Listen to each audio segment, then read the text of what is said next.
আপনারা কি খেয়াল করেছেন এই জাতি যতবার ভোটের মাধ্যমে দেশ এবং জাতির সমৃদ্ধি প্রত্যাশা করেছে ততবারই মারা খেয়েছে? কেন? এমনটা কেন হয় জানেন নাকি?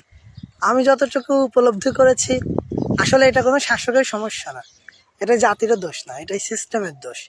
এই সিস্টেমটাই এমন যে এই সিস্টেমে মনে হয় সুখ আছে, সমৃদ্ধি আছে, কিন্তু বস্তুত এখানে শুধু ধোঁকা, ধোঁকা ছাড়া আর কিছু নেই।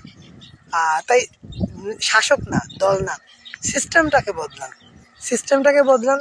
মুসলমানদের দেশে ইসলামিক শাসন কাঠামো আনেন, কোরআনকে সংবিধান বানান। কোরআন কেন্দ্রিক শাসন ব্যবস্থা কায়েম করতে পারলেই এই দেশ এবং এই জাতির কল্যাণ ও সমৃদ্ধি প্রত্যাশা করা যায়।